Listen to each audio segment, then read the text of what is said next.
Hello and welcome. I am Thomas Porteus and you are watching The World Report. Let's take a look at the headlines this hour. Millions of Americans are hit with a winter storm that could be the coldest for over a decade. A state of emergency has so far been declared in 7 states.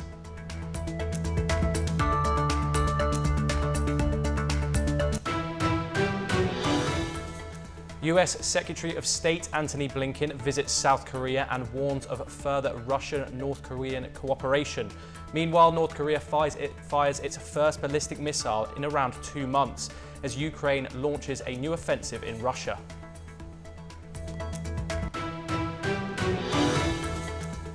According to reports, Canadian Prime Minister Justin Trudeau is expected to step down this week. The announcement, which could happen at any time, comes amidst calls for his ousting. A Hamas official states that the group is ready to release 34 Israeli hostages. This would be the first phase of a potential ceasefire deal as talks resume in Qatar.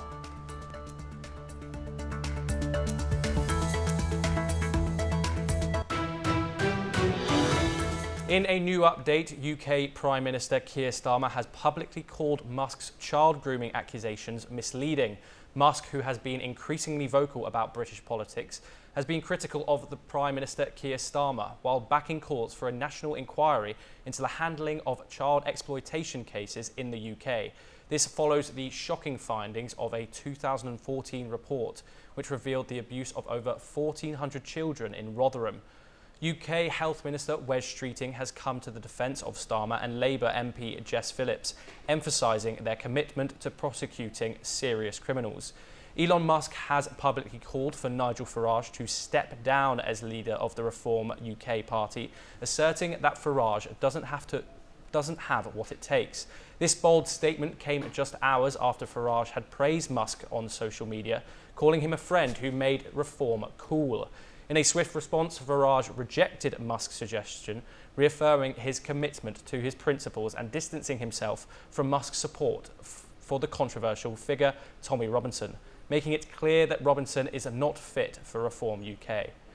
We are now joined by our reporter Aditya Wadawan. Aditya, what do you have to say on this interesting topic?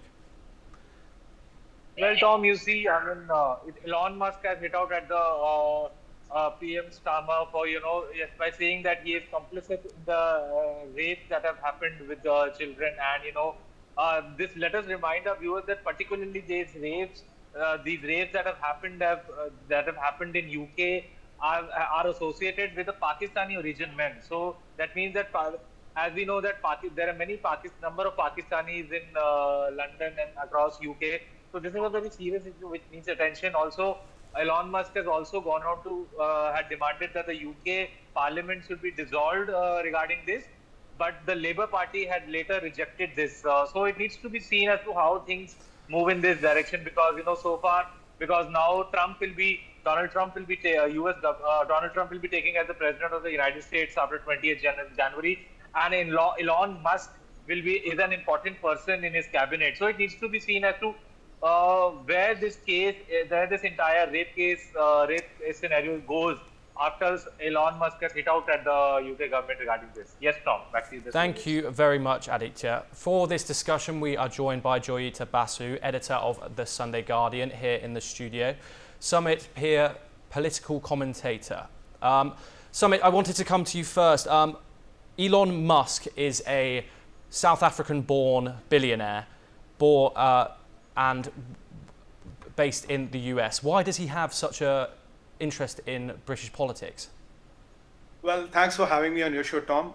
Well, what is interesting is the elevated stature of Elon Musk today. He's not a typical businessman. He's a kind of a right-hand man of Donald Trump, and he's commenting on a lot of global issues now.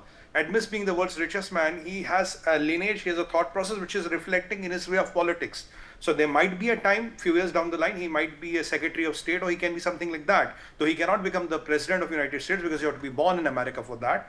But the challenge here is that, the things which are happening in UK, wherein we are seeing for last few decades, there is this group of Pakistani men who unfortunately target these white girls who are at the age of 9 to 19, who are lured, they're targeted, one-to-one marking is happening, then they try to get physical with them, then they videograph it. And there's a group of men then who keeps on sexually abusing them for years and years and years. And there's a very targeted approach, and there's a very targeted approach to all this. And these men go from street to street to street. And when things are being called out, the challenge is that the UK government, just because being for the fright of being labeled as Islamophobic, or for the fright of not taking on the radical Islam, they're saying these are Asian gangs. Rather than saying Pakistani grooming gangs, you're saying Asian gangs. The question what I want to ask here, is there an Indian ever figured out in a grooming gang? No. Is there a Thai guy ever figured? Is a Singaporean ever figured? Is, for that matter, even a Bhutani guy, a Nepali guy ever figured in this atrocities? No. When this genocidal rape is happening and you're trying to cover it and involve the whole of Asia into it, that's where the problem is, Tom. If you don't call them Asian gangs, then there's a different issue. But now you are trying to cover up this, and by covering up this, you're trying to involve all other people of the world. So it will not stop from Asia. If it is Asia tomorrow, it will become a global gang. You might tomorrow say it's the American gangs who are doing it. The challenge here is just to be politically correct, and for your political gains, you're trying to vilify the people and shield the people who have been the rare perpetrators and doing heinous crime for decades, Tom. I want to focus back on the topic of why do we think Elon Musk is getting involved in British politics? He has been accused of being complicit by Starmer in these grooming gang allegations. Why is Elon Musk's voice so powerful now in the political world? One, because of his proximity with Donald Trump, because of his stature when he's supposed, one, he's the richest man of the world, we have to give it to him, we can't take it away from him. Third is that, when Trump has given him the work of refining those American organizations, American governments, getting them streamlined and getting them more efficient. So he's a man who is already in charge politically. He is a man with influence politically, and he is a man who has been assigned a big duty along with Vivek Ramaswamy to refine the American system. So when at this stage, Elon wants to make his political image seen, he wants to start giving his opinions on the world issues. He has been talking about the French, he has been talking about the Europeans, he has been talking about the British, because now he feels that his time has come. He has arrived at the political scene where his opinions and where his things do matter, and they will get traction within the world. Look, after Elon's statement, there are people and parliamentarians within UK, including some ministers, who have started reacting to him. If Elon is nobody, if whatever he says doesn't matter, if I say something, nobody is going to, move a brick there. Why are the people in the Keir Starmer's government responding to him? Why are they trying to clarify it? Why is the other gentleman, Mr. Fragile, trying to answer him? That is the question. If Elon is nobody, just ignore him, because as a matter of fact, he is somebody. And the other gentleman was also looking for his party funds from Elon Musk. That makes Elon somebody very important. And in the past, he has praised Elon Musk for whatever he is doing. So Elon wants to make his footprint global. Very simple. Ambition, maybe. Joyita, I wanted to bring you in here. Keir Starmer has accused Elon Musk of spreading disinformation, and because of he has such a large platform. How effective is Keir Starmer's strategy in countering him with such a large voice? Well, the thing is, you see, first of all, this whole thing operates at two levels. I mean, of course, there is social media, which is basically, if you look at Elon Musk, he's king and emperor of social media. He has X under his control. He can, influence a huge number of people.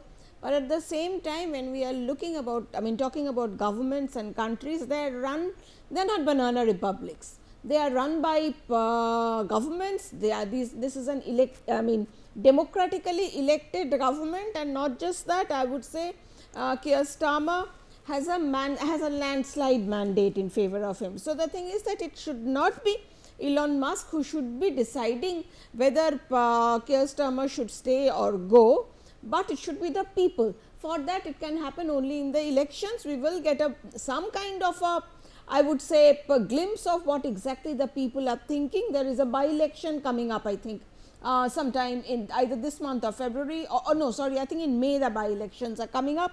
So we will get an idea of what exactly the people are thinking. But right now, Elon Musk at least does not have any locus standi whatsoever to call for Starmer's resignation. But having said that, the allegations that have been heard at Starmer, they are extremely serious.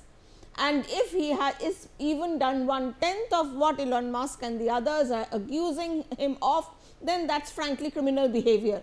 You know, as a woman, and I'm going to say this, and so it is on his part to clear his name. I mean, this matter is extremely serious, but again I'm going to say he is a democratically elected prime minister. No outside force whatsoever should ever try to remove any elected government that applies to George Soros. You know, the Elon Musk of the left, and if you can call Elon Musk the George Soros of the right, whatever you call, George Soros is guilty of something similar. But yes, Elon Musk also is doing something, but at the same time, the cause, if we can use the word in this case, in his case, the cause seems to be motivated more than personal gain, but actually to ensure that the world does not slide into, if I can, into a left liberal hole of, you know, it's anarchy, absolutely. Joyita, could I ask you, do you think Musk will stand in the way of Keir Starmer's relationship with Trump? I think so, yes. I think that is a huge possibility, but having said that, again you see social media, and even though he is a social media baron, and given that he is a billionaire and all, what will ultimately matter is what Trump thinks of how important the US-UK relations are. All right, but then a whole lot of things are bound to change, because here right now, if you are looking at the situation, we until recently had a conservative prime minister in Britain, and we had a democratic president in the US. It has just changed. US has swung right, Britain has swung left. So you see those, I mean, I would say there are going to be tensions between this left and right forces, but what will ultimately matter is how Trump, I mean, it ultimately will matter on what Trump wants to do. So even Elon Musk cannot influence that decision. It will ultimately matter on how important is Britain as an ally, as a military ally, as a NATO ally of the US. That is what will ultimately matter strategic wise, because ultimately the gain, I mean, Trump is pretty clear that he has to put up a united front against China. What role will Keir Starmer, the UK, play in that, given that, you know, they have been, Labour in general, they have been pretty pro-China at one point, until one point of time. So you see, it is not black and white whether Elon Musk will be influence US-UK relations or not. Of course, he will have a say, but there are much bigger things that will come into play in this. Thank you very much, both of you, for joining us in that discussion. We will now move to some more news updates from around the world. South Korean investigators have requested an extension of the arrest warrant for suspended President Yoon Suk-yeol as they face resistance from presidential security. Meanwhile, US Secretary of State Antony Blinken discusses strengthening the South Korea-US alliance amidst political turmoil in Seoul. Here is the report. South Korean investigators attempting to arrest suspended President Yoon Suk-yeol have asked for an extension to the warrant that expires Monday. The Corruption Investigation Office for high-ranking officials CIO plans to request an extension of the arrest warrant in court on Monday. Investigators probing Yoon over his December 3rd imposition of martial law on Friday again failed to serve an arrest warrant. They were blocked by Presidential Security Service guards and military troops who formed a human chain to prevent access to Yoon. The CIO had asked police to take over the arrest warrant execution. A police official stated there was a legal dispute over the transfer, and the warrant will now be executed by both the police and CIO. Seok Dong-hyun, a lawyer for Yoon, argued that the attempt to transfer the arrest warrant's execution implied the CIO's probe and warrant were illegal. Meanwhile, Yoon supporters, led by Pastor Jun Kwang-hoon, called the fight an international battle for freedom, which they emphasized would continue until they reaped the results. In other news, the US Secretary of State, Antony Blinken, is currently in Seoul discussing measures to strengthen the South Korea-US alliance and trilateral cooperation with Japan. After his meeting with South Korean Foreign Minister Cho Tae-yul, Blinken stated that Washington had conveyed serious concerns to Seoul regarding certain actions taken by Yoon during his martial law declaration. He also reaffirmed confidence in the key Asian allies' handling of the political turmoil. The martial law declaration plunged one of Asia's strongest democracies into uncharted territory, creating a power vacuum.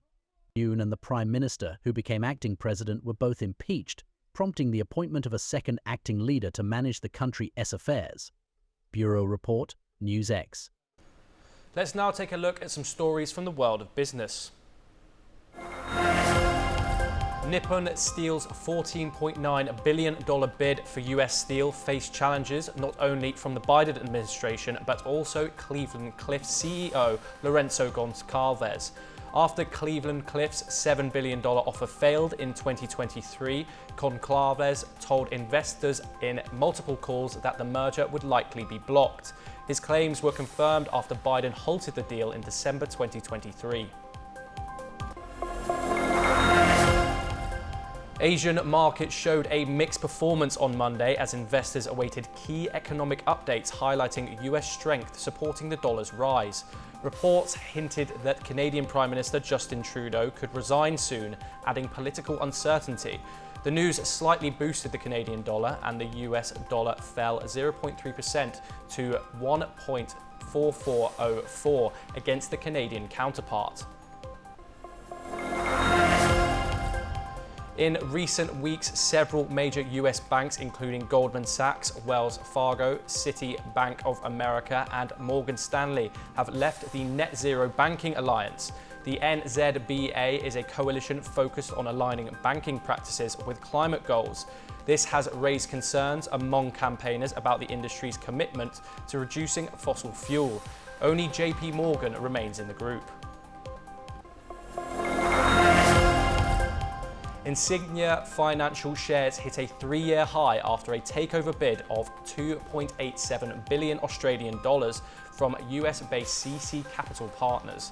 This offer beats Bain Capital's bid of 2.67 billion.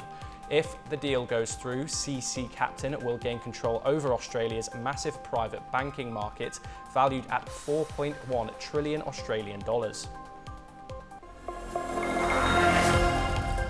China's services industry grew quickly in December, mainly due to higher demand within the country. A key measure of this growth, the Caixin S&P Global Services Purchasing Managers Index, went from 52.2 to 51.5 in November, showing that the sector is expanding. This matches the official government report, which also shows growth in services.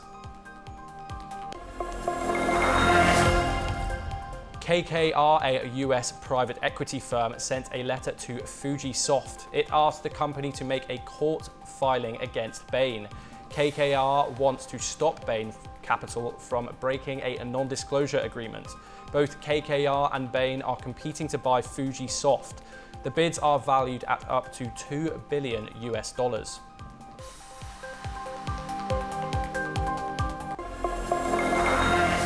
A massive winter storm moving across the United States will not stop the US Congress from meeting on Monday to formally certify the Republican Donald Trump's election as president. According to Republican House Speaker Mike Johnson, Johnson expressed hope for full attendance despite the storm and encouraged lawmakers to remain in the city. Here is the full report.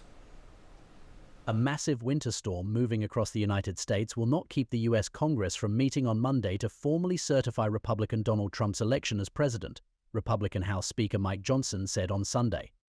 As you know, the Electoral Count Act requires this on January 6th at 1 p.m. So whether we're in a blizzard or not, we are going to be in that chamber making sure this is done. You know, we're 15 days out from the inauguration of President Donald J. Trump for his second term, and we want to make sure that we're jump-starting the agenda now over the next 2 weeks so that he's prepared and ready on day one. We have a lot to do, as you know. Johnson said he hoped there would be full attendance despite the storm and that he had encouraged lawmakers to stay in the city. Incoming President Donald Trump threw his support on Sunday behind having one sweeping border, energy and tax bill. Members of Congress are getting to work on one powerful bill that will bring our country back and make it greater than ever before. We must secure our border, unleash American energy, and renew the Trump tax cuts, Trump wrote on Truth Social. Republicans must unite and quickly deliver these historic victories for the American people. Get smart, tough, and send the bill to my desk to sign as soon as possible, he added. The congressional joint session on January 6th every 4 years is the final step in reaffirming a presidential election after the Electoral College officially elects the winner in December. Bureau Report, NewsX. We will now take a look at some updates from the Indo-Pacific region. North Korea has launched a ballistic missile into the sea while the top US diplomat has been holding meetings in Seoul. South Korea's military has reported that the missile was fired eastward around noon. This occurred just after US Secretary of State Antony Blinken met with South Korean acting president Choi Sang-mook.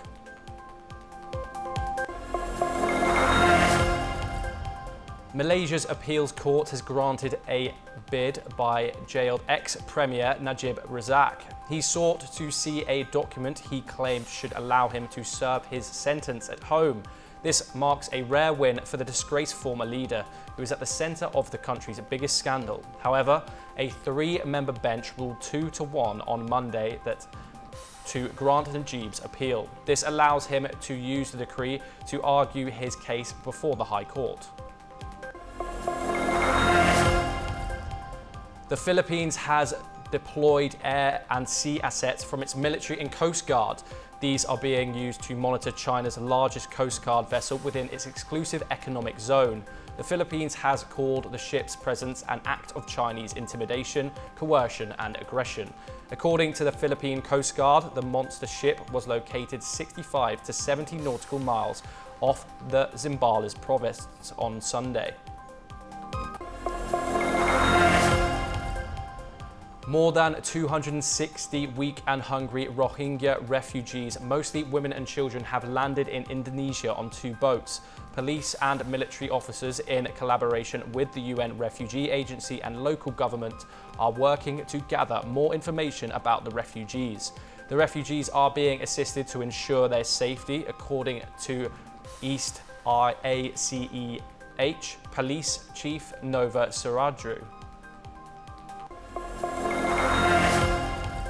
A panic-stricken elephant has killed a Spanish woman in Thailand. She was bathing the animal at an elephant center, according to the local police. Experts say that the elephant may have been stressed. This could be due to being forced to interact with tourists outside its natural habitat.